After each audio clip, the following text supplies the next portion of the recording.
பிரியமான சகோதர சகோதரிகளே, உங்கள் அனைவருக்கும் என் அன்பார்ந்த வணக்கம்.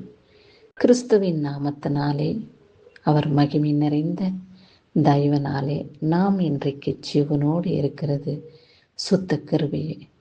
நாம் அவருடைய பாதப்படியிலே அமர்ந்து அவரோடு கூட இணைந்திருந்து பலவிதமான காரியங்களை குறித்து அவரிடத்தில் நாம் முறையிடுகிறோம். ஆண்டவரே, என்னுடைய வியாதியிலிருந்து விடுதலை கொடும், பிரச்சனையிலிருந்து விடுதலை கொடும், பொல்லாத வாழ்க்கையின் போராட்டத்திலிருந்து விடுதலை கொடும். இப்படியெல்லாம் நாம் தேவனிடத்தில் முறையிட்டு வேண்டிக் கொள்கிறோம். எல்லாவற்றையும் அவர் கேட்கிறார். எல்லாவற்றையும் அவர் நமக்கு செயல்படுத்த வல்லவராய் இருக்கிறார் என்ற நம்பிக்கையின் விசுவாசம் நமக்கு இருக்க வேண்டும். ஒரு மனிதனுக்கு தேவையானது எல்லாமே அடங்கி இருக்கிறது. ஆனால் அவரிடத்திலே நாம் பெற்றுக்கொள்வது பலவிதமான ஆசீர்வாதங்களை நாம் பெற்றுக்கொள்கிறோம். இதுதான் உனக்கு வேண்டும், இதுதான் உனக்கு வேண்டும் என்றெல்லாம் கர்த்தர் கணக்கு பார்த்து அவருடைய பிள்ளைகளை ஆசீர்வதிக்கிறதில்லை. கணக்கு பாராமலேயே நாம் கேட்கக்கூடாத பலவிதமான காரியங்களை நம்ம வாழ்க்கையிலே அவர் செயல்படுத்துகிறார், நிறைவேற பண்ணுகிறார். அவருடைய மகிமுள்ள கரம் ஒவ்வொரு நிமிஷமும் ஒவ்வொரு வினாடியும் நம்மளை பாதுகாத்து வருகிறது, நம்மளை ஆசீர்வதித்து மகிமைப்படுத்துகிறது என்பதை நீங்கள் உணர்ந்து கொள்ள வேண்டும். பரிசுத்த ஆவியானவருடைய கரம் என்றும் என்றும் சதா காலங்களிலும் நம்மளோடு இருக்கிறது என்பதை உணர்ந்து அவருடைய பாதப்படியிலே அமர்ந்து அவரை நோக்கி கூப்பிடக்கூடிய பாக்கியத்தை நாம் பெற்றுக்கொள்ள பரிசுத்த ஆவியானவர் நமக்கு உதவி செய்கிறார். கூப்பிடும் பொழுதெல்லாம் நமக்கு சமீபமாய் இறங்கி வந்து நம்முடைய விண்ணப்பத்தை கேட்டு விசாரித்து நம்மளுக்கு அதை நிறைவேற அவர் சித்தம் கொண்டிருக்கிறார். சரி, இந்நாளிலே நாம் என்ன வார்த்தையை கொண்டு கர்த்தர் நம்மோடு பேசுகிறார் என்று பார்ப்போம்.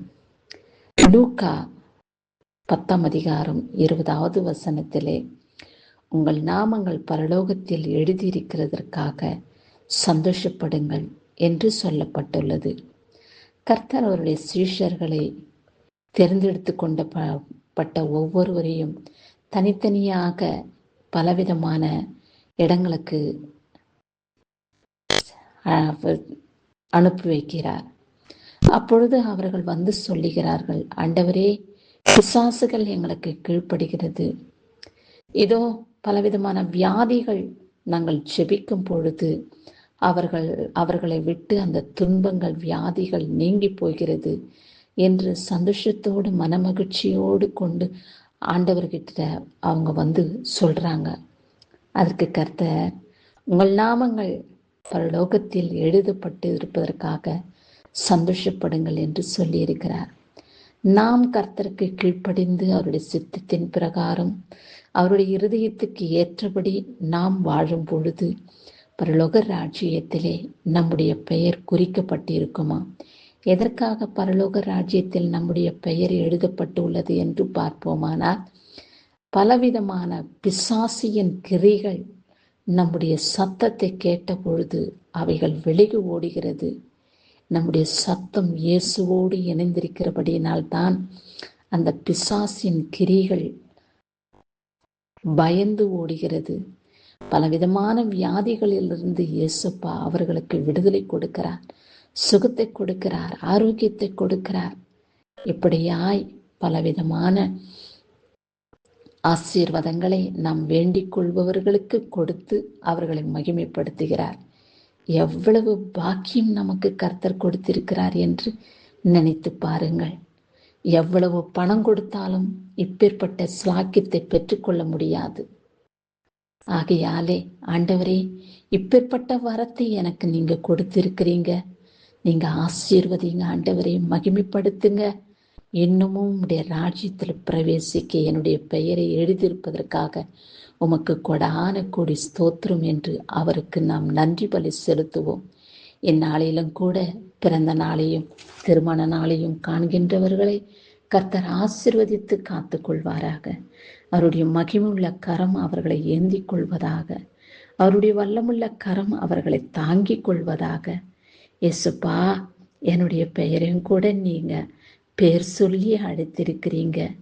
அதனால்தான் நான் இன்றைக்கு பிறந்த நாளையும் திருமண நாளையும் சந்தோஷமாய் கொண்டாட உம்முடைய கண்களிலே எனக்கு கிருபை கிடைத்தது. ஒருவேளை ஒருவரை விட்டு ஒருவர் பிரிந்திருந்தாலும் உம்முடைய கிருபை இம்மட்டும் ஜீவனோடு என்னை வைத்திருப்பதற்காக உமக்கு ஸ்தோத்திரம் என்று அவருக்கு நன்றி செலுத்துங்கள். பிரிக்கப்பட்ட ஜீவனுக்காக, உங்களுடைய துணையாருக்காக கர்த்தரிடத்திலே வேண்டிக் கொள்ளுங்கள். ஆண்டவரே, அந்த ஆத்துமாவை உம்முடைய சன்னிதானத்தில் ஏற்றுக்கொள்ளும் என்று இப்படி நாம் வேண்டிக் கொள்ளும் பொழுது கர்த்தர் நம் இருதயத்தை ஸ்திரப்படுத்தி சந்தோஷப்படுத்தி அவருடைய மகிமைக்குள்ளே பிரவேசிக்க கிருபை பாராட்டுவார். பெற்றுக்கொள்வீர்களா கர்த்தருடைய ஆசீர்வாதத்தை? அவருடைய மகிமையை பெற்றுக்கொள்ள நான் ஆவலாய் இருக்கிறேன் என்று அவரிடத்தில் சேருங்கள். கர்த்தர் மகிமையாய் பலவிதமான பிறந்த நாளையும் திருமண நாளையும் சந்தோஷமாய் கொண்டாட பரிசுத்த ஆவியானவர் உங்களுக்கு உதவி செய்வாராக. ஆமேன். கிறிஸ்துவுக்கே மகிமை உண்டாகட்டும்.